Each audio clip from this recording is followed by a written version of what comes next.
Hello everyone, welcome back on be self motivated friends. हम पढ़ रहे हैं एनसीईआरटी क्लास 9 से बुक बी हाइव। आज हम इसका यूनिट 2 स्टार्ट करने जा रहे हैं, जो कि है द साउंड ऑफ म्यूजिक, और इसका पार्ट 1 है Evelyn Glen listens to sound without hearing it. आइए जानते हैं इसमें क्या है। जो एवलिन ग्लेन एक गर्ल है, उसके बारे में स्टोरी है, जो कि ना सुनते हुए भी सुनती है। किस तरह से, आइए ये जानते हैं। Rush hour crowds jostle for position on the underground train platform. Rush hour means ऐसा भीड़ भाड़ का समय था, क्राउड का। जैसे कि सुबह को ऑफिस जाते हैं, स्कूल जाते हैं, लोग जाते हैं अपने अपने ऑफिस को और बहुत सी जगह पर।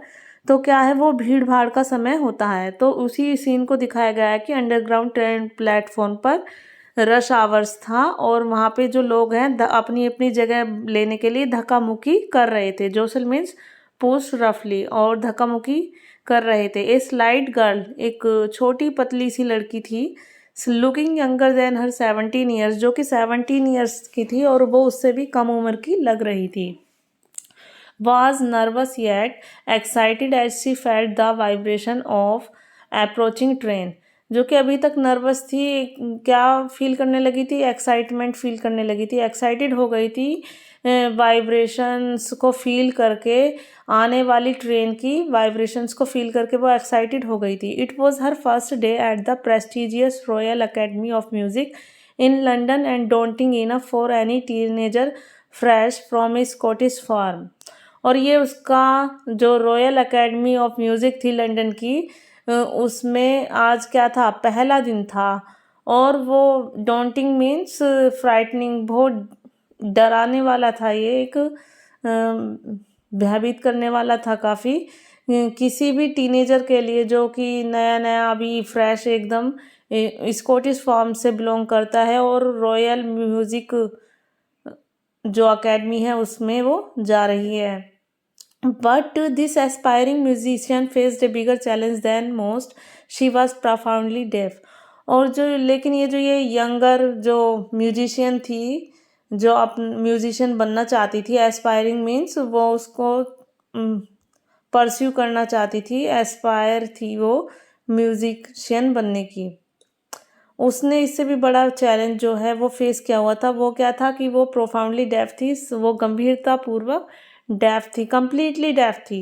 Evelyn Glen's loss of hearing had been gradual, जो उसकी जो ये लॉस ऑफ हियरिंग था, उसकी डेफनेस जो थी, ये ग्रेजुअल थी। इसमें बताया गया है कि वो ना तो सिंस बर्थ डेफ थी और ना ही वो अचानक से एकदम से उसकी सुनने की क्षमता चली गई थी। उसका जो ये लॉस ऑफ हियरिंग का प्रोसेस था, ये बहुत ही ग्रेजुअल था। हर मदर रिमेंबर्स, उसकी मदर को याद है कि उसने नोटिस किया था, something was wrong when the 8-year-old Evelyn was waiting the play to play the piano. जब 8-year-old की एवलिन क्या इंतज़ार कर रही थी? पियानो बजाने का। They called her name and she didn't move, और उन्होंने उसका नाम पुकारा और लेकिन उसने कोई रिएक्ट नहीं किया। I suddenly realised she hadn't heard, says Isabel Glen. Isabel Glen जो एवलिन की मदर है, वो बता रही हैं कि जब उन्होंने उसको आवाज़ लगाई और उसने कोई रिएक्ट नहीं किया, तभी उन्हें रियलाइज़ हो गया था कि ये सुन नहीं पा रही है। For quite a while Evelyn manage to conceal her growing deafness from friends and teachers. But काफ़ी समय तक जो एवलिन थी, वो ये छुपाने में अपने फ्रेंड्स से और टीचर्स से मैनेज कर पा रही थी अच्छे से, कि जो उसकी धीरे धीरे जो वो डेफनेस की तरफ बढ़ रही थी, अपनी सुनने की क्षमता जो उसकी कम होती जा रही थी, उसको वो अपने फ्रेंड्स से और टीचर्स से काफ़ी समय तक छुपाने में कामयाब रही।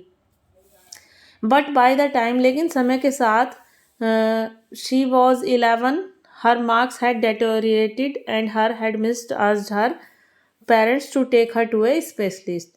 और जब वो 11 ईयर्स की होगी तो उसके जो मतलब हालात इतने ख़राब हो गए थे, deteriorated means to become worse, इतना बेकार हो गए थे हालात कि जो उसके मार्क्स थे वो भी बहुत गंदे आए थे। और जो उसकी हेड मिस्ट्रेस थी, उन्होंने अर्ज किया, रिक्वेस्ट किया उसके पेरेंट्स को कि इसको किसी स्पेशलिस्ट के पास लेकर जाइए। It was then discovered that her hearing was severely impaired as a result of gradual nerve damage.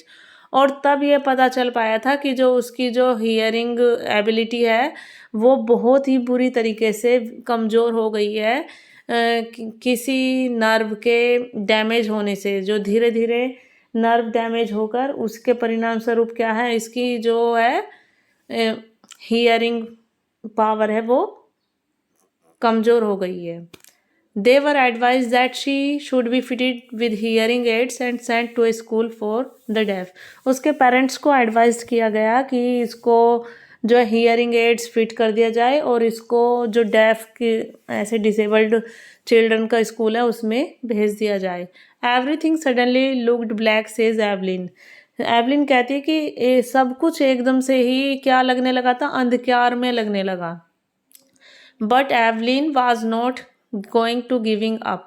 लेकिन एवलिन जो थी वो हार मानने वाली नहीं थी। She was determined to lead a normal life and pursue her interest in music. उसने डिटरमाइन किया, दृढ़ निश्चय किया एक नॉर्मल जिंदगी जीने का और अपने म्यूजिक में इंटरेस्ट को परस्यू करने का। One day she noticed a girl playing a xylophone and decided that she wanted to play it too. एक दिन उसने एक लड़की को जाइलोफोन प्ले करते हुए देखा और उसने भी डिसाइड किया कि मैं भी इसको प्ले करना चाहती हूँ। Most of the teachers discouraged her. बहुत से टीचर्स ने अधिकांश टीचरों ने उसको क्या किया, डिस्करेज किया, डिमोटिवेट किया कि तुमसे नहीं हो पाएगा। ऐसा रियल लाइफ में भी होता है, जब हम कुछ करना चाहते हैं तो बहुत से लोग मिल जाएंगे हमको बीच में कहने वाले कि तुमसे नहीं हो पाएगा, अरे ये सब बेकार है, तुमसे नहीं होगा। डिस्करेज करते हैं ऐसे लोग, डिमोटिवेट करते हैं। But percussionist Ron Forbes spotted her potential. लेकिन जो percussionist means a person who plays tabla and drum, जो रॉन फॉब्स थे उन्होंने उसकी क्षमता को पहचान लिया। He began by tuning two large drums to different notes. और उन्होंने 2 बड़े बड़े ड्रम्स को डिफरेंट नोट्स पर प्ले करना स्टार्ट कर दिया। Don't listen through your ears he would say, और try to sense it some other way. उन्होंने कहा कि उससे अपने कानों से मत सुनो, इसको किसी अनदर वे में सेंस करो। अब जैसा कि हम सभी जानते हैं हमारे क्या है, 5 सेंस ऑफ ऑर्गन्स हैं, eye, nose, ear, tongue, skin. So his sir suggest her that to sense it some other way. Okay, वो डेफ हो गई थी तो वो जो अपने ईयर से हियर नहीं कर पा रही थी तो उसका ये सेंस काम नहीं कर रहा था। तो उन्होंने उसको सजेस्ट किया कि किसी अनदर वे में तुम इसे सेंस करो, म्यूजिक को।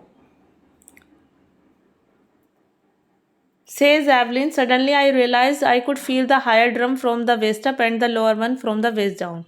और एवलिन कहती हैं कि अचानक से ही उसने रियलाइज़ किया कि वो सेंस कर पा रही थी कि जो हायर नोट्स थी वो ड्रम की, वो उनको अपने वेस्ट अप से सेंस कर पा रही थी और जो लोअर नोट थी उनको वेस्ट डाउन से सेंस कर पा रही थी। फोर्ब्स ने एक्सरसाइज को रिपीट किया and soon Evelyn discover that she could sense certain notes in different parts of her body. और जल्द ही एवलिन ने ये पता लगा लिया कि वो अपने बॉडी के अलग अलग पार्ट से इन नोट्स को सेंस कर पा रही है। I had learn to open my mind and body to sounds and vibration. मैंने सीख लिया था कि अपने माइंड को और बॉडी को ओपन करना किसके लिए, साउंड्स और वाइब्रेशंस के लिए। The rest was share determination and hard work. और जो बाकी था वो केवल मात्र क्या था, महज डिटर्मिनेशन था, दृढ़ निश्चय था और कठिन परिश्रम था। She never looked back from that point onwards. और उस मुकाम से और उस बिंदु से उसने कभी पीछे मुड़कर नहीं देखा। She toured the United Kingdom with a youth orchestra and by the time she was 16 she had decided to make music her life. और जो उसने क्या है, यूनाइटेड किंगडम के एक यूथ ऑर्केस्ट्रा ग्रुप के साथ टूर किया और जब वो 16 ईयर्स की थी तब उसने डिसाइड कर लिया था कि उसे म्यूज़िक को ही अपनी लाइफ बनाना है। She audition for the royal academy of music and scored one of the highest marks in the history of the academy. उसने रॉयल अकेडमी ऑफ म्यूजिक जो थी वहाँ पर ऑडिशन दिया और वहाँ के इतिहास में सर्वाधिक अंक प्राप्त किए। She gradually moved from orchestral work to solo performances, और धीरे धीरे उसने क्या है, ऑर्केस्ट्रा ग्रुप से हटकर क्या है, सोलो परफॉर्मेंसेस भी देने, सोलो मीन्स इंडिविजुअल अपनी खुद की परफॉर्मेंस देनी स्टार्ट कर दी। At the end of her 3 year course she had captured most of the top awards, और अपने 3 year का जो कोर्स था उसकी समाप्ति होने तक उसने क्या है, बहुत ही टॉप के जो अवार्ड्स थे उनको पा लिया था। And for all this Evelyn won't accept any hint of heroic achievement. और इस सब के लिए क्या है, जो एवलिन है वो किसी हीरोइक अचीवमेंट को, कि वीर उपलब्धि को, संकेत को स्वीकार नहीं करेगी। If you work hard and know where are you going you will get there. यदि आप कठिन परिश्रम कर रहे हो और आप जानते हो कि आप कहाँ जा रहे हो, तो आप डेफिनेटली उस चीज़ को पालोगे, आप सक्सेसफुल हो जाओगे। And she got right to the top, the world's most sought after multi-percussionist with a mastery of some 1,000 instruments and hectic international schedule। और वो क्या है, अपनी जो है जो करियर के टॉप में पहुंच गई है, और वो वर्ल्ड के जाने माने जो मल्टी परकशनिस्ट हैं उनके बाद में क्या है, सबसे अधिक जानी मानी मास्टरी हासिल कर ली उसने 1,000 इंस्ट्रूमेंट्स पर। और उसका जो शेड्यूल है एकदम बहुत बिजी हो गया है इंटरनेशनल लेवल पर। It is intriguing to watch Evelyn function so effortlessly without hearing. और ये देखना एवलिन को कि बिना सुने और इतनी सहजता से, बिना एफर्ट किए ही इस तरह से फ्लोलेसली वर्क करते हुए उसको देखना बहुत ही फैसिनेटिंग है, बहुत ही आश्चर्य का विषय है। In our 2 hour discussion she never missed a word. हमारी इस 2 घंटे की चर्चा में, वार्तालाप में उसने कोई भी शब्द मिस नहीं किया। मैन बुद वशी beards give me trouble she laughed. वो हंसकर क्या कहती है कि जो दाढ़ी वाले, घनी दाढ़ी वाले लोग होते हैं वो मुझे थोड़ी सी परेशानी देते हैं। It is not just watching the lips, क्योंकि वो केवल लिप्स देखकर ही सेंस नहीं करती थी कि आदमी क्या बोल रहा है। It is the whole face, वो पूरे फेस को, स्पेशली द आइज़, और स्पेशली किसको, आइज़ को देखकर पता लगा लेती थी कि सामने वाला क्या बोल रहा है, उसके एक्सप्रेशन से वो जान लेती थी। She speaks flawlessly with a Scottish lilt, और वो फ्लोलेसली बिना एफर्ट के सहजता से क्या, Scottish lilt means accent, way of speaking, Scottish accent में बात कर रही थी। My speech is clear because I could hear till I was 11 she says. वो कहती है कि मेरी जो स्पीच है, मेरी भाषा इसलिए एकदम स्पष्ट है क्योंकि मैं 11 ईयर तक तो सुन पाती थी। But that doesn't explain how she manage to learn French and master basic Japanese. But ये इसे एक्सप्लेन नहीं कर पाता है कि उसने मास्टर बेसिक जैपनीज में कैसे मास्टरी हासिल की और फ्रेंच को कैसे लर्न किया। As for music she explains, और म्यूजिक के लिए वो क्या बताती हैं, it pours in through every part of my body. ये मेरे जो है शरीर के हर बॉडी पार्ट में जो है, मेरे एवरी बॉडी पार्ट में क्या है, समाया हुआ है। It tingles in the skin, my cheekbones and even in my hair. और ये क्या है, मेरे स्किन में सेंसेशन करता है, और मेरे चीक बोन्स में, और इवन यहाँ तक कि मेरे हेयर्स में भी मैं इसको सेंस कर पाती हूँ। When she plays the xylophone, she can sense the sound passing up the stick into her fingertips।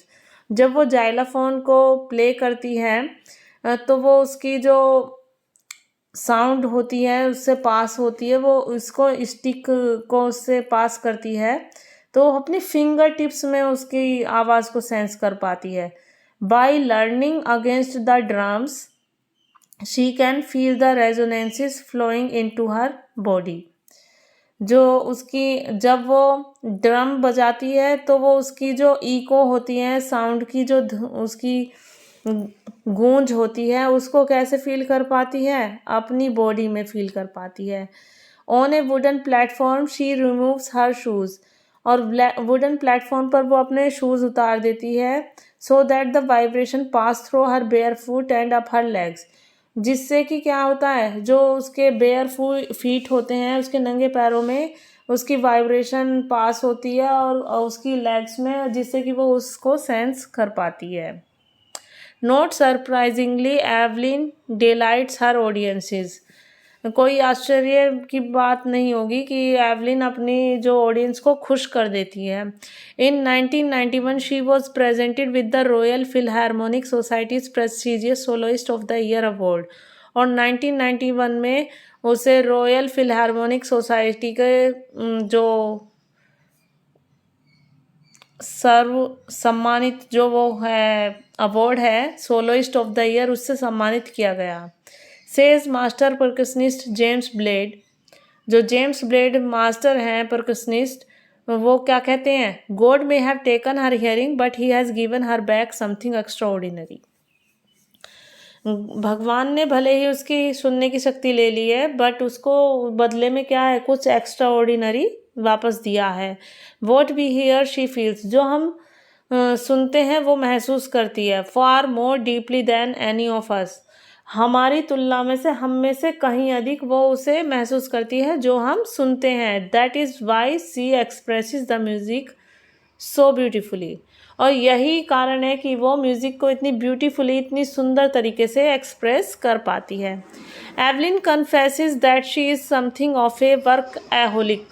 Evelyn क्या कन्फेस करती है कि वो कहीं ना कहीं क्या है, वर्क एहोलिक है। मीन्स उसको वर्क करना बहुत ज़्यादा पसंद है, वो बिना वर्क किए नहीं रह सकती है। I have just got to work often harder than classical musician, और वो क्या कहते हैं कि मुझे जो क्लासिकल म्यूज़िक है ना, जो शास्त्रीय संगीतकार हैं, उनसे भी कहीं अधिक, उनकी तुलना में भी कहीं अधिक कठिन कार्य करना है। But the rewards are enormous, लेकिन जो रिवार्ड्स हैं, जो सम्मान है, वो कहीं ज़्यादा है। Apart from the regular concerts, regular नियमित जो कॉन्सर्ट हैं उनके अलावा Evelyn also gives free concerts in prisons and hospitals. जो एवलिन अपने कॉन्सर्ट्स फ्री में कहाँ कहाँ देती है, प्रिजन्स में और हॉस्पिटल्स में। She also gives high priority to classes for young musician, और जो यंग म्यूजिशियंस हैं, जो म्यूज़िक सीखना चाहते हैं, वो उनकी क्लासेस को भी प्रायोरिटी देती है।